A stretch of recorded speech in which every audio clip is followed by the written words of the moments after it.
मेरी चाची ने अचानक मेरा हाथ पकड़ा और बिना कुछ कहे मुझे अपने कमरे में ले गई। इससे पहले कि मैं कुछ समझ पाता, उन्होंने कमरे के दरवाजे की कुंडी लगा दी। मेरे चेहरे पर हैरानी साफ झलक रही थी।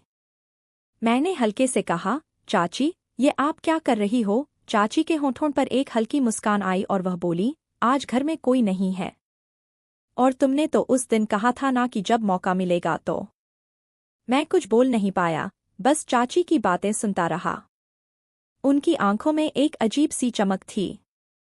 आज हमारे पास बहुत अच्छा मौका है, क्योंकि घर में हम दोनों ही अकेले हैं, वह बोली और फिर किचन में चाय पकौड़े बनाने लगी। हमारे घर में कुल 5 लोग थे और जब से चाची आई थी, उनके आने से हम 6 हो गए थे। चाची दिखने में बला की खूबसूरत थीं, गोरी रंगत, घुंघराले बाल, और जब वो हंसतीं तो मानो कयामत ढा देतीं। उनकी मुस्कान इतनी प्यारी थी कि कोई भी उनका दीवाना हो जाता। समय धीरे धीरे बीत रहा था और मैं चाची के साथ खूब मजाक करने लगा था। वो मेरी चाची थी, तो उनके साथ हंसी मजाक करना मेरा हक भी था। और वो भी मेरे साथ दोस्त की तरह हंसी मजाक करती रहती। कभी कभी उनके मजाक इतने अनोखे होते कि मैं सोचने पर मजबूर हो जाता कि चाची हो तो ऐसी। वह मेरा बहुत ख्याल रखती थीं। एक दिन घर में हम दोनों के अलावा कोई नहीं था। चाची पूरे घर की सफाई कर रही थी और मैं बाथरूम से नहाकर निकला। जैसे ही मैं कमरे में घुसा, वहां पानी बिखरा हुआ था और मेरा पैर फिसल गया। मैं गिर पड़ा। चाची दौड़कर मेरे पास आई और मुझे उठाने की कोशिश करने लगी। लेकिन अचानक उनका भी पैर फिसल गया और हम दोनों एक दूसरे के ऊपर गिर पड़े। उस पल हमारे बीच एक अजीब सी खामोशी छा गई। हमारी निगाहें एक दूसरे की आंखों से टकराईं और वक्त जैसे थम सा गया। हम दोनों एक दूसरे को बड़े प्यार से देख रहे थे। फिर अचानक हम दोनों ने जल्दी से खुद को संभाला और अपने अपने कमरों में चले गए। लेकिन जब चाची फिर से सफाई कर रही थी, तो मैंने देखा कि वह धीरे धीरे मेरी तरफ देखकर मुस्कुरा रही थीं। उस मुस्कान में कुछ था, कुछ ऐसा जो मेरी धड़कनों को तेज कर रहा था। थोड़ी देर बाद चाची मेरे कमरे में आईं। विकास, तुम्हें कहीं चोट तो नहीं लगी? उन्होंने चिंता भरे स्वर में पूछा। मैंने हंसते हुए कहा, नहीं चाची, मुझे कुछ नहीं हुआ। आपको कहीं चोट तो नहीं लगी? चाची ने थोड़ा सा मुस्कुराते हुए कहा, बस हल्की सी मोच आई है पैर में। उनके हाथ में दर्द की क्रीम थी। मैंने मजाक में कहा, चाची, लाओ मैं लगा देता हूँ। वह हंसकर बोली, हट पागल, मैं खुद लगा लूंगी। और फिर हम दोनों हंस पड़े। उनकी आंखों में मुझे कुछ और दिखा, जैसे वो मुझे कुछ कहना चाह रही हों। लेकिन फिर अचानक उन्होंने मुझे खाना खाने के लिए बुलाया। रात का खाना बन चुका था, चिकन बनाया था। खाना खाकर मैं अपने कमरे में चला गया, लेकिन मन में कई सवाल थे।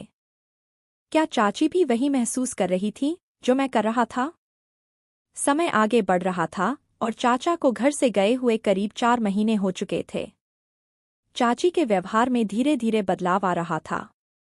एक दिन चाची ने मुझसे कहा, विकास, मुझे कुछ सामान लेना है। मैंने तुरंत कहा, ठीक है चाची, बताओ, मैं ले आऊंगा। पर चाची ने कुछ संकोच भरे अंदाज में कहा, नहीं, मुझे खुद जाकर लेना होगा। तुम मुझे बाइक पर लेकर चलो। हम एक बड़े कॉस्मेटिक स्टोर पर गए और करीब 3 घंटे तक चाची शॉपिंग करती रहीं। जब हम घर वापस आ रहे थे, तो चाची को बाइक पर पीछे बैठे महसूस करना मेरे लिए एक नया एहसास था। उनका स्पर्श, उनकी नज़दीकी, मेरे दिल की धड़कनें तेज हो रही थीं। कुछ दिन बाद चाचा का फोन आया। वह कह रहे थे कि उन्हें वापस आने में अभी 15 दिन और लगेंगे। चाची यह सुनकर उदास हो गईं। मुझे पता था चाची के मन में क्या चल रहा था। और अब मैं भी पूरी तरह 17 साल का जवान लड़का था। मन में आया, क्यों न मैं ही चाची के अकेलेपन को दूर कर दूं। पर दिल में एक डर भी था, क्या चाची मुझसे ऐसा चाहेंगी? रात के 1 बजे थे। मम्मी पापा सो चुके थे और चाची ने मुझे अपने कमरे में बुलाया था। मैं धीरे से उनके कमरे में गया। उन्होंने मुझे पास बिठाया और कहा, विकास, तुम्हारे भैया से बात हुई थी। उन्हें और कुछ दिन लगेंगे। मैंने उन्हें तसल्ली देने की कोशिश की, लेकिन चाची की आंखों में उदासी थी। चाची अचानक मेरे करीब आईं और हल्के से मुस्कुराते हुए बोली, तुम्हारी कोई गर्लफ्रेंड तो होगी, है ना? मैंने थोड़ी हिचकिचाहट के साथ कहा, नहीं, चाची। चाची ने मेरी ओर देखा और हंसते हुए कहा, तुम्हें कैसी लड़की पसंद है? मैंने हल्की मुस्कान के साथ कहा, बिल्कुल आपके जैसी। उनकी मुस्कान और गहरी हो गई। तो फिर मुझे ही अपनी गर्लफ्रेंड बना लो, उन्होंने चुटकी लेते हुए कहा। मैं सन्न रह गया। ऐसा लगा जैसे सब कुछ किसी सपने जैसा हो, लेकिन ये सपना हकीकत बन चुका था। मैंने कहा, नहीं, मेरी कोई गर्लफ्रेंड नहीं है। तो चाची बोली, क्या बात कर रहे हो? जब मैं तुम्हारी उम्र की थी तो मेरे एक बॉयफ्रेंड था। यह सुनकर मैं चौंक गया। तो चाची बोली, तुम चौंक क्यों गए? मैंने कहा, चाची तुम बात ही ऐसी कर रही हो। तो चाची बोली, तुम्हारी चाचा ही मेरे बॉयफ्रेंड थे, मैं प्यार सिर्फ उन्हीं से ही करती थी। मैंने कहा, तो तभी तुमने उससे शादी की? चाची बोली, मैं तो उनसे शादी करने के लिए राजी थी, लेकिन बहुत मुश्किल से तुम्हारे चाचा राजी हुए थे। चाची बोली, अच्छा तुम बताओ, तुमने कभी कोई गर्लफ्रेंड क्यों नहीं बनाई?